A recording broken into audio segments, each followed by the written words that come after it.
दोस्तों, स्वागत है आपका हमारे YouTube चैनल में।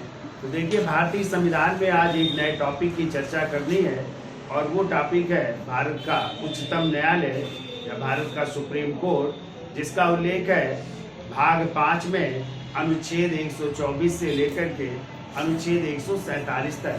इसमें हम चर्चा करेंगे कि जो है उच्चतम न्यायालय कब स्वतंत्र रूप से अस्तित्व में आया, उच्चतम न्यायालय में जब संविधान लागू हुआ था तो कितने न्यायाधीश थे, वर्तमान में न्यायाधीशों की संख्या कितनी है और इन न्यायाधीशों को बढ़ाने का अधिकार किसके पास है, फिर जो है न्यायाधीशों की योग्यताएं क्या होनी चाहिए, मुख्य न्यायाधीश की नियुक्ति कौन करता है, अन्य न्यायाधीशों की नियुक्ति कौन करता है, न्यायाधीशों को किस आधार पर जो है हटाया भी जा सकता है और न्यायाधीशों का जो है काल, जो उनका कार्यकाल होता है कितने वर्ष का होता है, ठीक है, कौन प्रथम न्यायाधीश थे और वर्तमान में कौन से न्यायाधीश हैं। तो मेन न्यायाधीशों की भी चर्चा करेंगे, हटाने की क्या प्रक्रिया है उनकी भी चर्चा करेंगे।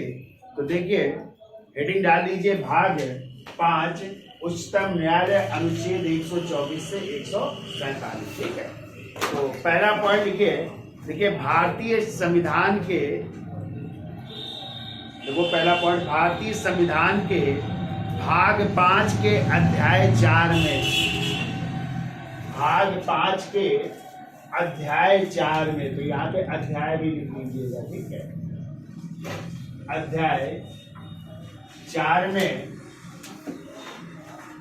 अनुच्छेद 124 से 147 तक, अनुच्छेद 124 से 147 तक उच्चतम न्यायालय के गठन, उच्चतम न्यायालय के गठन, उच्चतम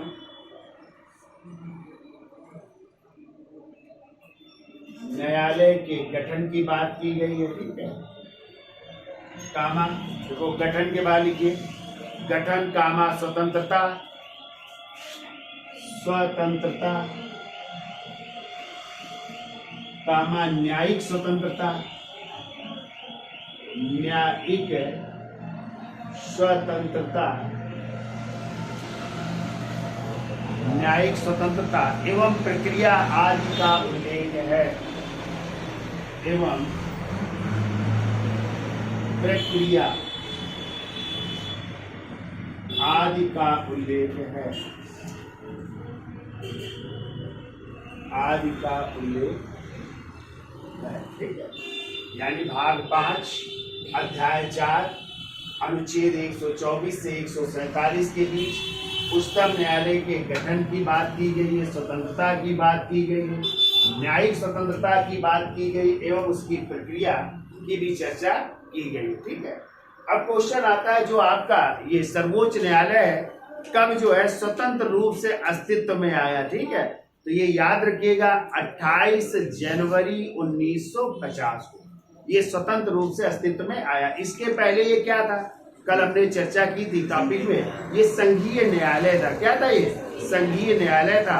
और हमने आपको बताया था संघीय न्यायालय की स्थापना 1935 के भारत शासन अधिनियम के तहत की गई थी और इसने कार्य करना शुरू किया था 1 अक्टूबर 1937 को कार्य करना शुरू किया था। जो 7 सदस्यीय था संघीय न्यायालय, जिसके प्रथम मुख्य न्यायाधीश कौन थे? सर मॉरिस सवेयर थे। फिर हमने बताया था 6 अन्य न्यायाधीशों में 2 भारतीय न्यायाधीश थे, जिनका नाम था M.R. जैकब और M.S. सुल्तान। और जबकि उस समय अंतिम अदालत क्या थी? Privi council London. लेकिन आपका जो है संविधान कब लागू हो गया? 26 जनवरी 1950 को भारत गणतंत्र बन गया। लेकिन अभी जो है उच्चतम न्यायालय स्वतंत्र अस्तित्व में नहीं आया था। कब आया स्वतंत्र अस्तित्व में? 28 जनवरी 1950 को। और इस तरह स्वतंत्र जब अस्तित्व में आया सुप्रीम कोर्ट, तो उसके प्रथम मुख्य न्यायाधीश भी कहलाते हीरालाल जे कानिया। और जबकि आज संघीय न्यायालय के वो कौन से न्यायाधीश थे? तो चौथे क्रम के न्यायाधीश थे, ठीक है। ये भी आपको याद है रखना है, ठीक है। तो कल के अपने टॉपिक में चर्चा की। अगला पॉइंट देखो 28 जनवरी 1950 से भारत का सर्वोच्च न्यायालय 28 जनवरी 1950 से भारत का सर्वोच्च न्यायालय, भारत का सर्वोच्च न्यायालय अस्तित्व में है। भारत का सर्वोच्च न्यायालय अस्तित्व में, कब से अस्तित्व में है? 28 जनवरी 1950 को। ये डेट आप लोग बिल्कुल रख लीजिएगा, मोस्ट इंपॉर्टेंट क्वेश्चन बनेगा, ठीक है। अगला पॉइंट लिखिए, अनुच्छेद 124 के फर्स्ट के तहत, अनुच्छेद 124 के फर्स्ट के तहत मूल संविधान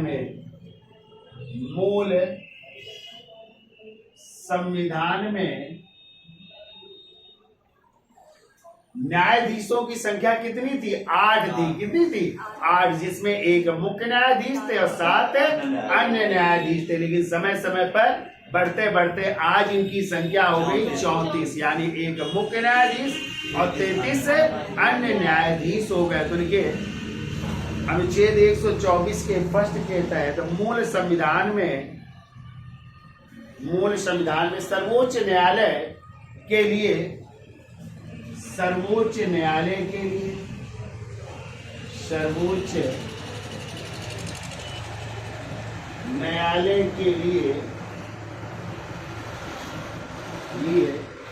एक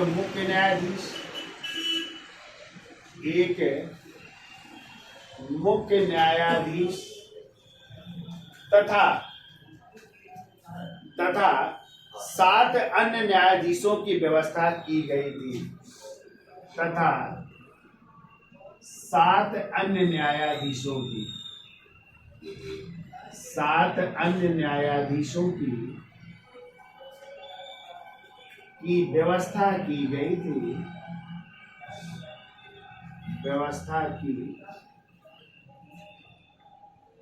थी। ठीक है, 7 अन्य न्यायाधीशों की व्यवस्था की गई थी। अगला पॉइंट को, सर्वोच्च न्यायालय के न्यायाधीशों की संख्या, सर्वोच्च न्यायालय के न्यायाधीशों की संख्या,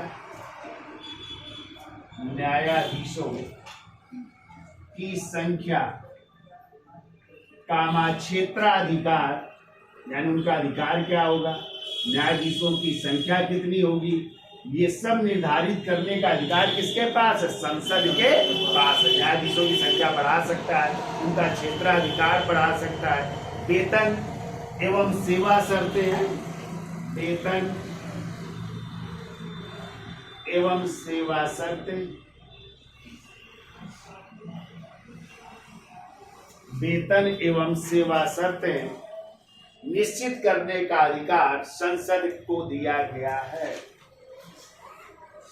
निश्चित करने का अधिकार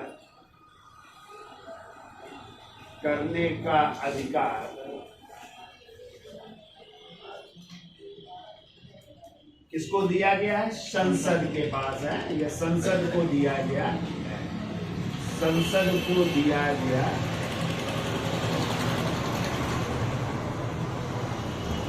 ठीक है। तो न्यायाधीशों की संख्या का निर्धारण करना, उनके क्षेत्राधिकार को निर्धारित करना, वेतन एवं सेवा शर्तों को निर्धारित करना, ये सब अधिकार किसको दिए गए? संसद को दिए गए। ठीक है, अब देखिए अगला पॉइंट, वर्तमान में सर्वोच्च न्यायालय के न्यायाधीशों की संख्या, वर्तमान में सर्वोच्च न्यायालय के या उच्चतम न्यायालय के, सर्वोच्च न्यायालय के न्यायाधीशों की संख्या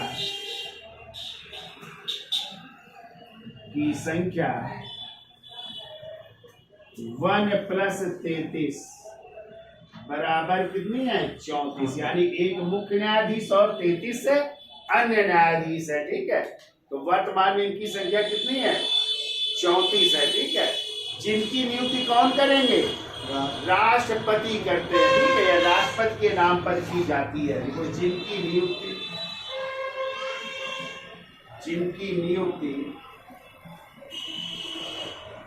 राष्ट्रपति के नाम पर की जाती है, राष्ट्रपति के नाम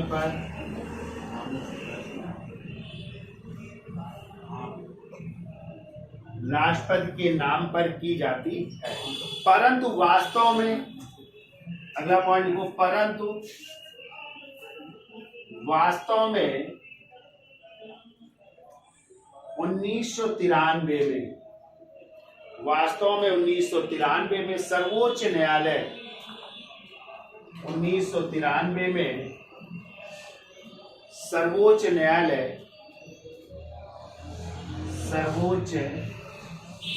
न्यायालय ने कोलेजियम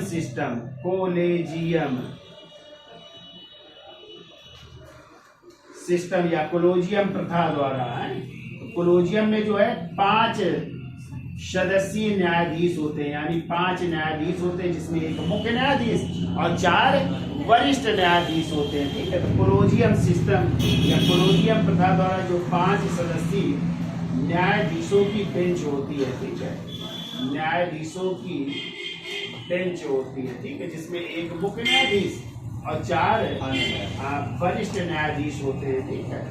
तो इसको कहते हैं कोलोजियम सिस्टम है। तो इसके द्वारा नियुक्त की जाती है, ये याद रखिएगा। क्या लिखा? कोलोजियम प्रथा जो 5 सदस्यीय बेंच द्वारा की जाती है या निर्णायक भूमिका रही है, कोलोजियम सिस्टम की निर्णायक भूमिका रही है, निर्णायक भूमिका रही है, ठीक है, निर्णायक भूमिका रही है, ठीक है। ये याद हो जाएगा। इस कोलोजियम सिस्टम में कितने लोग होते हैं?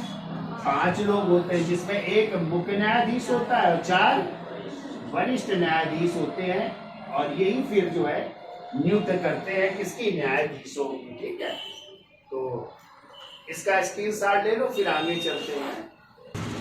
तो देखिए, न्यायाधीशों की संख्या कैसे बढ़ती रही। तो हमने आपको बताया था, जब मूल संविधान बना था, यानी जब संविधान लागू हुआ 1950 में, उस समय एक मुख्य न्यायाधीश और 7 अन्य न्यायाधीश थे। फिर कैसे बढ़ते रहे, तो लिखिए, क्रम से अब लिखा देते हैं।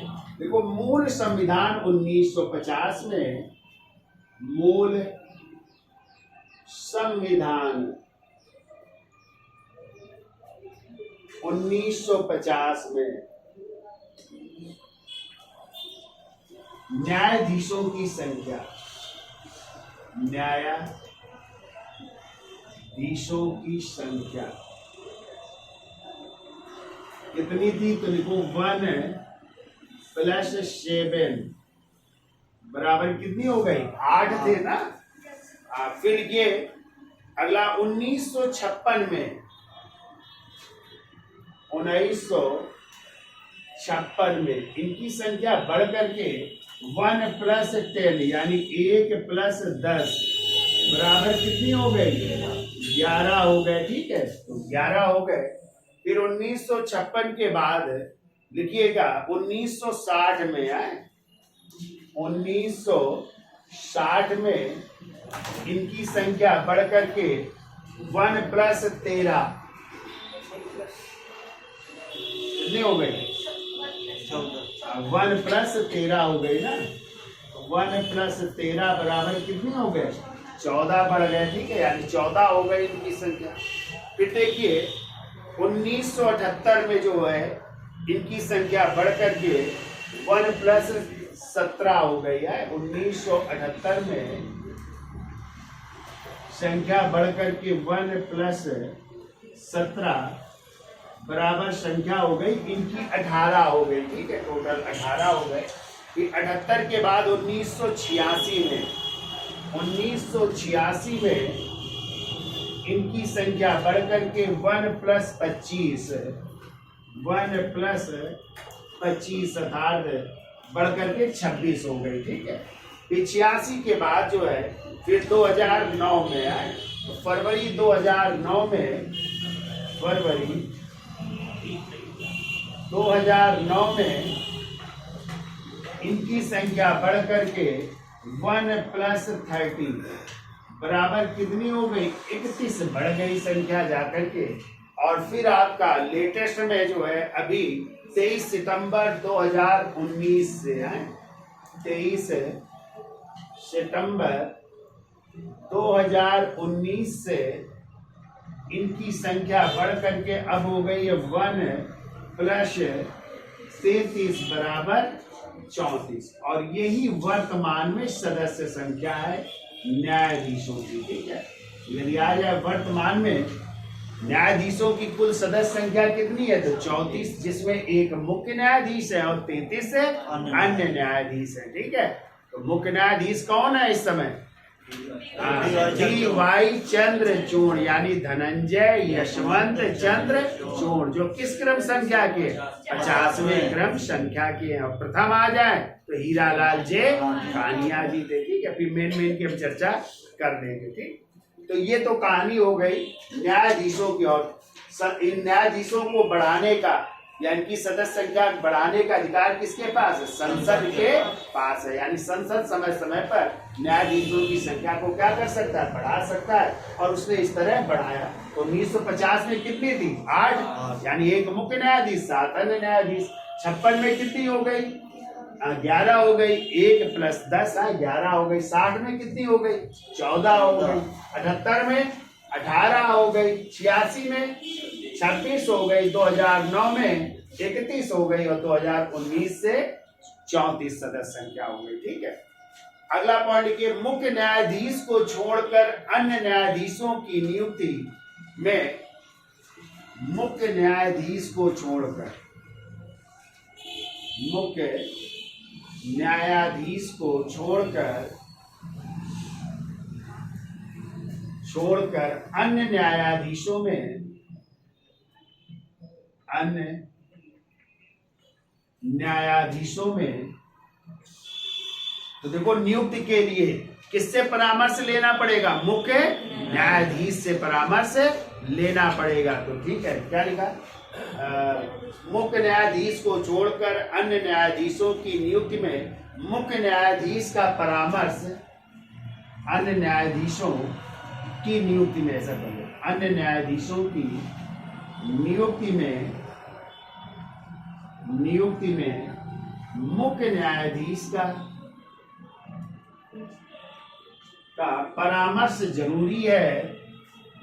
मुख्य न्यायाधीश का परामर्श जरूरी है। मुख्य न्यायाधीश का परामर्श जरूरी है तथा परामर्श राष्ट्रपति को भी मानना जरूरी है, तथा परामर्श राष्ट्रपति को भी मानना जरूरी है।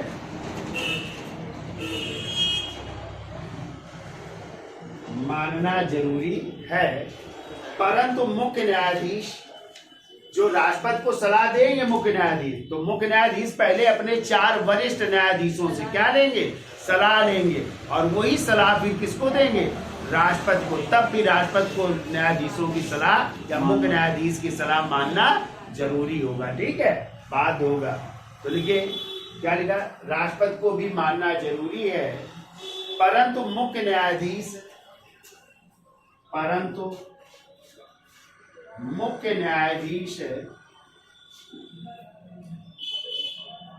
मुख्य न्यायाधीश 4 वरिष्ठतम न्यायाधीशों की सलाह, 4 वरिष्ठतम न्यायाधीशों की सलाह,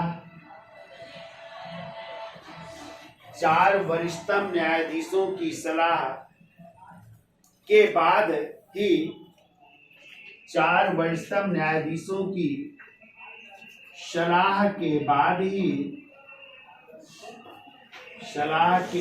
ही राष्ट्रपति को परामर्श देगा।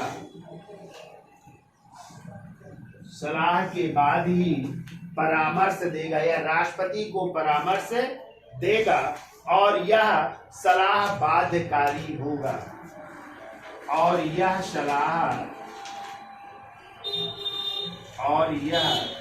सलाह बाध्यकारी होगा। यानी राष्ट्रपति को क्या करना पड़ेगा, मानना पड़ेगा, बाध्यकारी होगा। ठीक है, तो समझ गए। यानी मुख्य न्यायाधीश को छोड़ करके अन्य न्यायाधीशों की नियुक्ति कौन करेगा, मुख्य न्यायाधीश का परामर्श क्या होगा, जरूरी होगा। किसको, राष्ट्रपति को। और राष्ट्रपति को भी मुख्य न्यायाधीश का परामर्श को क्या होगा, मानना जरूरी होगा।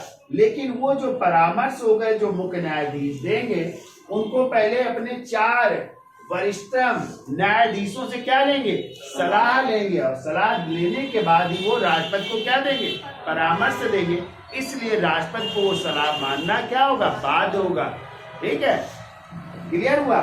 चलिए अब चर्चा कर लेते हैं न्यायाधीशों की अहर्ताएं क्या होनी चाहिए, योग्यताएं क्या होनी चाहिए। एक तो भारत का क्या होना चाहिए, नागरिक होना चाहिए। ठीक है, फिर कहा गया है दूसरी इनकी अहर्ताएं है कि वो किसी उच्च न्यायालय में, एक या अन्य किसी भी उच्च न्यायालय में कम से कम 5 वर्ष तक क्या रहा हो, न्यायाधीश रहा हो, या फिर जो है वो लगातार किसी न्यायालय में 10 वर्ष तक क्या रहा हो, अधिवक्ता रहा हो, क्या रहा हो, अधिवक्ता रहा हो, या फिर वो राष्ट्रपति की नजर में कुशल विधि वेत्ता हो या उसको ज्ञान हो कानून के बारे में। ठीक है, तो ये रहा हो, तभी उसको जो है न्यायाधीश के पद पर नियुक्त किया जाएगा। तो ये अहर्ताएं होनी चाहिए जिसका उल्लेख है अनुच्छेद 124 के 3rd में। ठीक है, तो चलिए हेडिंग डाल लो, न्यायाधीशों की अहर्ताएं।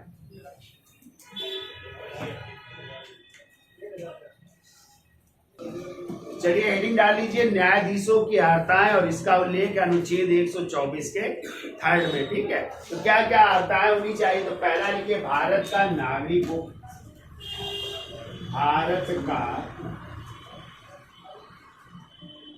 नागरिक हो, भारत का नागरिक होना चाहिए। ठीक है, दूसरा लिखिए, किसी उच्च न्यायालय में कम से कम, किसी उच्च न्यायालय में कम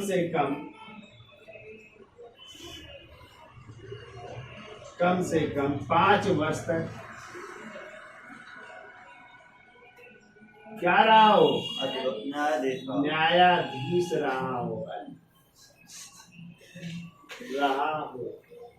एक तो ये होनी चाहिए, या आर करके लिख दो, या आर है, उच्चतम न्यायालय में वकालत लिया हो, आप इसी में लिख लो आर करके, है इसी का। तो आर में लिखो, देखो किसी या एक या अधिक, किसी या पोस्ट में लिख लो एक या अधिक, किसी एक या अधिक उच्च न्यायालय में लगातार, उच्च न्यायालय में लगातार 10 वर्ष तक, लगातार 10 वर्ष तक अधिवक्ता रहा हो। अधिवक्ता का मतलब वकील है, अधिवक्ता रहा हो या वकील रहा हो।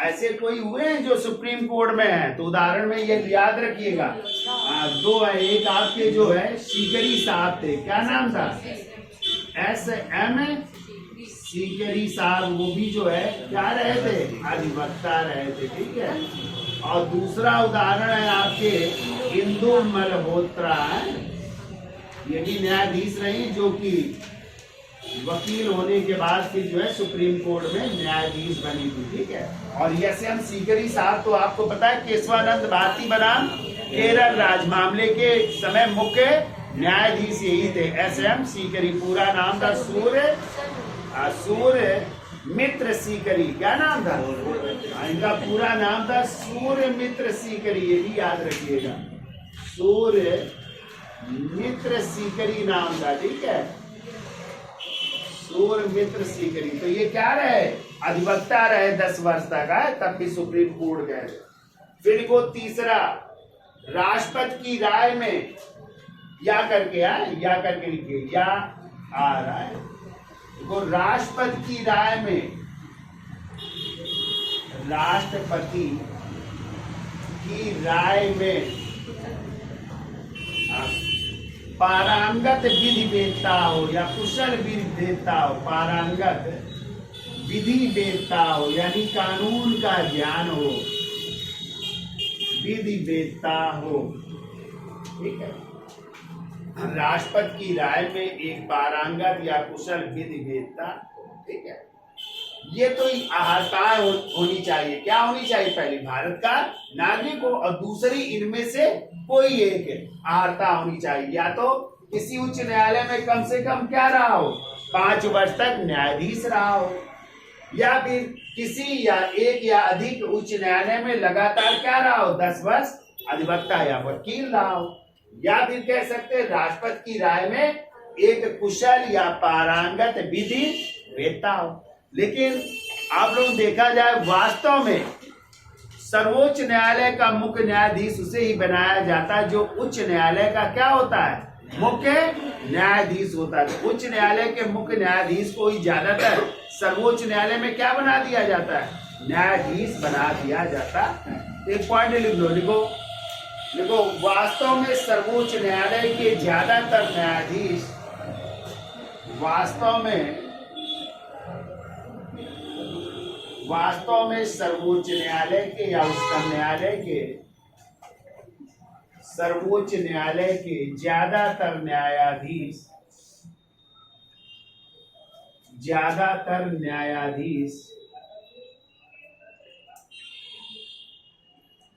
सर्वोच्च न्यायालय के ज्यादातर न्यायाधीश किसी न किसी राज्य के उच्च न्यायालय के, किसी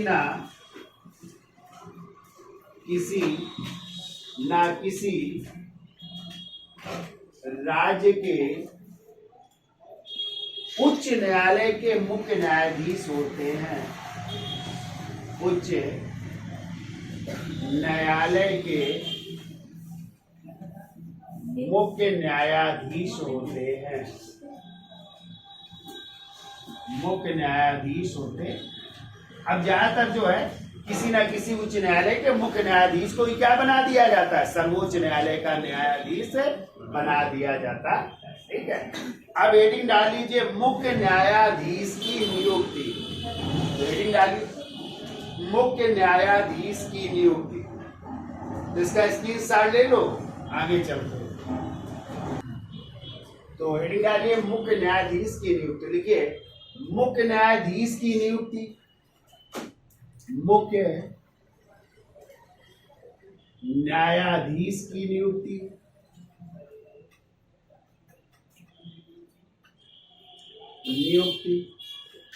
व अन्य न्यायाधीशों की नियुक्ति, व सर्वोच्च न्यायालय के अन्य न्यायाधीशों की नियुक्ति, अन्य न्यायाधीशों की नियुक्ति कौन करते हैं, भारत के राष्ट्रपति द्वारा की जाती है, या भारत के राष्ट्रपति करते हैं, भारत के राष्ट्रपति करते हैं, ठीक है। मुख्य न्यायाधीश यानी सर्वोच्च न्यायालय के मुख्य न्यायाधीश व अन्य न्यायाधीशों की नियुक्ति कौन करते हैं, भारत के राष्ट्रपति करते हैं, ठीक है। जबकि अनुच्छेद 124 का 2 क्या कहता है, तो लिखिए अनुच्छेद 124 के 2 के तहत, अनुच्छेद 124 के 2 के तहत इसमें कहा गया है राष्ट्रपति उच्चतम न्यायालय के, राष्ट्रपति उच्चतम न्यायालय के एवं उच्च न्यायालय के, ये देखिए ध्यान रखिएगा, संविधान में क्या वर्णित है कि राष्ट्रपति उच्चतम न्यायालय एवं उच्च न्यायालय के, ये समझिए जरा, उच्च न्यायालय के ऐसे न्यायाधीशों से परामर्श लेगा जिसे वो आवश्यक समझे या जिनसे वो आवश्यक समझे, उनसे परामर्श लेने के बाद तब जो है किसकी, न्यायाधीशों की नियुक्ति करेगा। ये संविधान में वर्णित है। यानी किससे परामर्श लेगा, उच्चतम न्यायालय एवं उच्च न्यायालय के ऐसे न्यायाधीशों से जिनसे वो परामर्श आवश्यक समझे या परामर्श लेना आवश्यक समझे, उनसे परामर्श लेने के बाद जो है उनकी नियुक्ति करेगा। तो यहाँ पे देखो उच्चतम न्यायालय भी दे रहा है और उच्च न्यायालय भी दे रहा है। ठीक है, ये दोनों चीजें याद रखिएगा, यही संविधान में लिखा हुआ था। ठीक है, लेकिन आजकल हम लोग कोलोजियम सिस्टम आ गया है तो उसके द्वारा नियुक्त हो रहे हैं। ठीक है, जो कोलोजियम सिस्टम नियुक्त करेगी, सलाह देगी, उसको राष्ट्रपति नियुक्त कर देंगे। लेकिन संविधान में क्या था, तो संविधान में ये वर्णित था। ठीक है, तो देखो राष्ट्रपति उच्चतम न्यायालय के एवं उच्च न्यायालय के ऐसे न्यायाधीशों से परामर्श करने के पश्चात उच्च न्यायालय के ऐसे न्यायाधीशों से परामर्श करने के पश्चात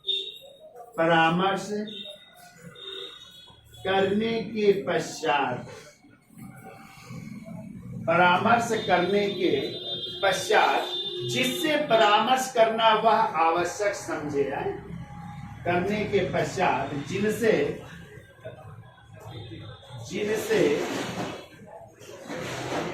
परामर्श करना वह आवश्यक समझे, जिनसे परामर्श करना वह आवश्यक समझे,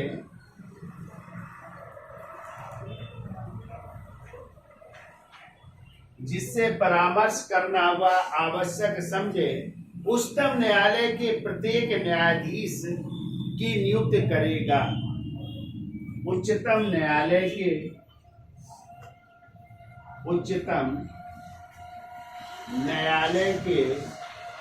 प्रत्येक न्यायाधीश की नियुक्ति करेगा। प्रत्येक न्यायाधीश की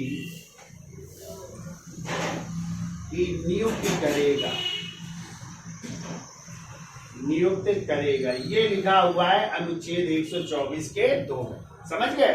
उसमें कहा गया कि राष्ट्रपति किससे, उच्चतम न्यायालय या उच्च न्यायालय के ऐसे न्यायाधीशों से परामर्श करने के पश्चात जिनसे वो क्या करे, परामर्श करना आवश्यक समझे, उनसे परामर्श के बाद उच्चतम न्यायालय के न्यायाधीशों को नियुक्त करेगा। क्लियर हुआ?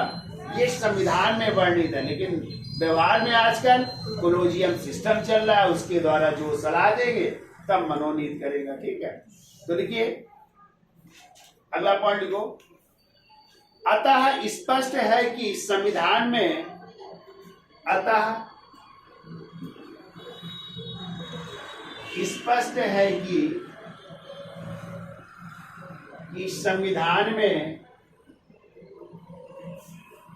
संविधान में मुख्य न्यायाधीश की नियुक्ति के लिए संविधान में मुख्य न्यायाधीश की नियुक्ति के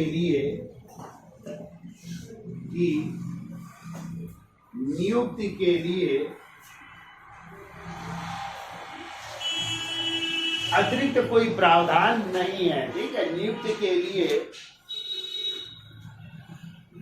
कोई पृथक प्रावधान नहीं है, कोई पृथक प्रावधान नहीं है, कोई पृथक प्रावधान नहीं है, वरन प्रत्येक न्यायाधीश की नियुक्ति के लिए एक ही प्रक्रिया दी गई है। वरन प्रत्येक न्यायाधीश की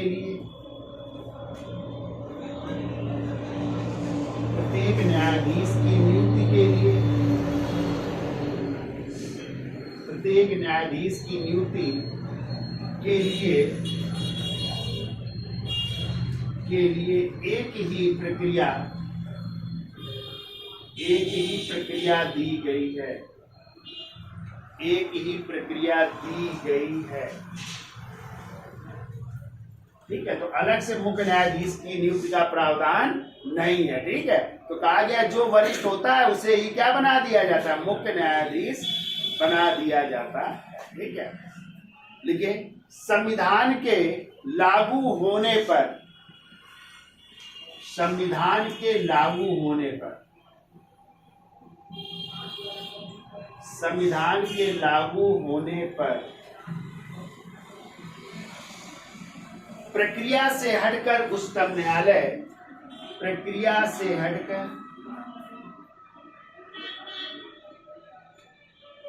प्रक्रिया से हटकर उच्चतम न्यायालय के लिए उच्चतम न्यायालय के वरिष्ठतम न्यायाधीश को ही, ऐसा कर लो, उच्चतम न्यायालय के वरिष्ठतम न्यायाधीश को ही मुख्य न्यायाधीश के पद पर नियुक्त किए जाने की प्रक्रिया प्रचलित है। वरिष्ठतम न्यायाधीश को ही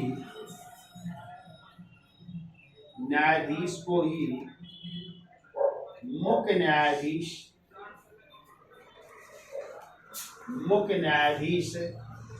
नियुक्त किए जाने की प्रक्रिया, नियुक्त किए जाने की प्रक्रिया, ये प्रक्रिया प्रचलित है। प्रचलित है यानी इसका मतलब जो भी वरिष्ठतम न्यायाधीश होगा सर्वोच्च न्यायालय का, उसे ही क्या बना दिया जाएगा, मुख्य न्यायाधीश बना दिया जाएगा। ठीक है, जो 1973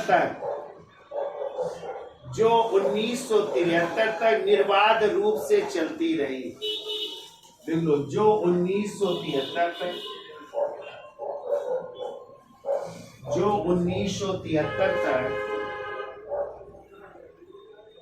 निर्बाध रूप से चलती रही, निर्बाध रूप से चलती रही।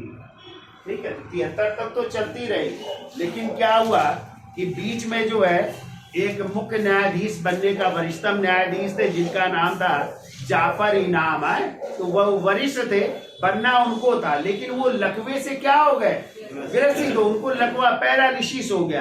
तो इस कारण पैरालिसिस हो गया तो वो कार्य करने में अक्षम हो गए। इस कारण वरिष्ठता का उल्लंघन किया गया और उनके स्थान पर जो है पीवी गजेंद्र, उनका नाम था पीवी गजेंद्र गडकर को बना दिया गया मुख्य न्यायाधीश। ठीक है, तो पहली बार ये उल्लंघन हुआ, फिर दोबारा उल्लंघन हुआ 1973 में, जब मुख्य न्यायाधीश थे कौन, MS सीकरी जो साहब थे। तो उन्होंने जैसे ही केशवानंद भारती बनाम केरल राज्य का मुकदमे का निर्णय दिया, इसके बाद वो रिटायर हो गए। तो कहते 3 वरिष्ठ न्यायाधीश थे, बनना उनको था, एक तो सेलेट महोदय थे और एक AN ग्रोवर थे और एक KS हेगड़े थे। तो ये तीनों वरिष्ठ थे, बनना इनको था, लेकिन क्या हुआ, इनको भी जो है वरिष्ठता का उल्लंघन किया गया और अजीत नाथ रे को क्या बना दिया गया, मुख्य न्यायाधीश बना दिया गया। इस कारण इन तीनों वरिष्ठ न्यायाधीशों ने क्या कर दिया, त्याग पत्र दे दिया। तो दोबारा ये हुआ, फिर तिबारा जल करके 1977 में हुआ, जब AR खन्ना को जो है वरिष्ठता के उल्लंघन के आधार पर उनको हटा करके MH बेग को जो है क्या बना दिया गया, मुख्य न्यायाधीश बनाया गया। तो इस तरह ये ऐसे अपवाद हैं जहां पे वरिष्ठता का उल्लंघन हुआ। तो पहली बार किसको, जाफर इनाम की जगह गजेंद्रकर को बनाया गया। फिर हमने आपको बताया था 3 वरिष्ठ न्यायाधीश थे, सेलेट, हेगड़े और एक का नाम था ग्रोवर साहब, उनको वरिष्ठता का उल्लंघन करके किसको बना दिया गया, अजीत नाथ रे को बना दिया गया। फिर 1977 में खन्ना जी को बनना था, खन्ना की जगह MH बेग को बना दिया गया। ठीक है, तो यहाँ पे क्या किया गया, वरिष्ठता का उल्लंघन किया गया। ठीक है, तो ये भी लिख लो आप लोग तीनों पॉइंट है, तो स्क्रीनशॉट ले लो इसका, फिर आगे दिखा देते हैं। तो लिखिए, लिखो न्यायमूर्ति जाफर इनाम, न्यायमूर्ति या न्यायाधीश जाफर इनाम, देखो न्यायमूर्ति जाफर इनाम जो लकवे से ग्रसित हो गए थे, जो लकवे से ग्रसित हो गए थे,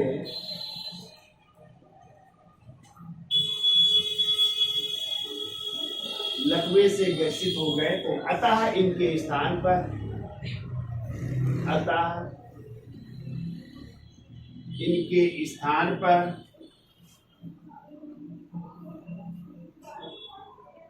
इनके स्थान पर लिख लो पीवी गजेंद्र गडकर को, पीवी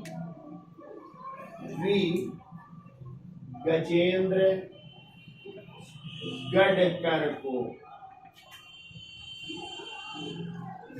को मुख्य न्यायाधीश बनाया गया, मुख्य न्यायाधीश बनाया गया। ठीक है, तो यहाँ पे तो वो खैर लकवे से ग्रसित हो गए, इसलिए वरिष्ठता का क्या हुआ, यहाँ पे उल्लंघन हुआ, क्योंकि अक्षम थे कार्य करने में। लेकिन दोबारा कब हुआ, तो देखो 1993 में केशवानंद भारती बनाम केरल राज्य, 1993 में केशवानंद भारती विवाद के बाद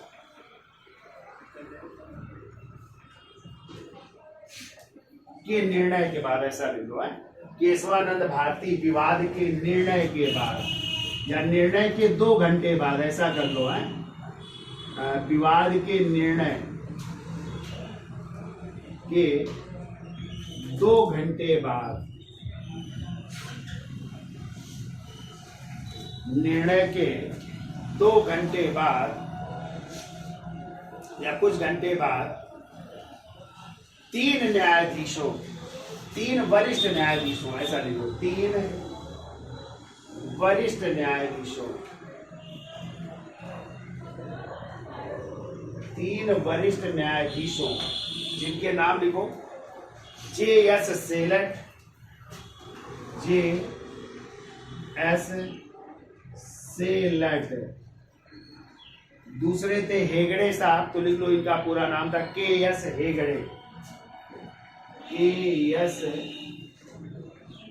हेगड़े, और तीसरे थे ग्रोवर साहब, तो लिख लो A.N. ग्रोवर, तीसरे लिखे A.N. ग्रोवर, A.N. ग्रोवर है।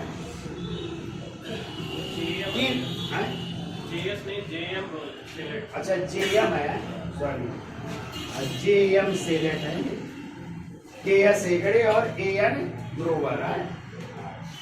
को लिखो A.N. ग्रोवर की वरिष्ठता का उल्लंघन कर, की वरिष्ठता का उल्लंघन कर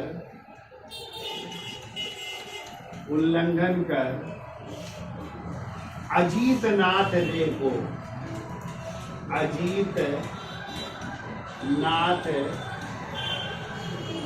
को मुख्य न्यायाधीश बना दिया गया, मुख्य न्यायाधीश बना दिया गया। ठीक है, यानी वरिष्ठ ये थे तीनों लोग, क्योंकि सीकरी के बाद जो है वरिष्ठ ये तीनों लोग थे, सेलेट, हेगड़े और ग्रोवर।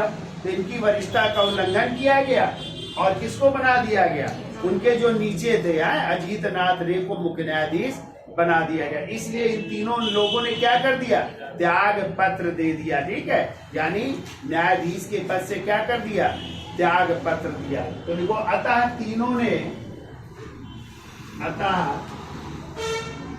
ने त्याग पत्र दे दिया, तीनों ने त्याग पत्र दे दिया। तीनों लोग त्याग पत्र दे देते हैं। ठीक है, तो इसमें हवाला दिया गया कि 1956 में विधि आयोग ने तर्क दिया था कि वरिष्ठता के आधार पर नहीं तो न्यायाधीशों के गुण और उनकी उपयुक्तता के आधार पर भी उनको हटाया जा सकता है। तो विधि आयोग का इन्होंने हवाला दे दिया जो 1956 में विधि आयोग की उनके गुण अच्छे हों और वो क्या हो, उपयुक्त हो, तो उस आधार पर नियुक्त किया जाना चाहिए। तो कहते हैं ये उपयुक्त नहीं थे तीनों लोग, इसलिए इनको नहीं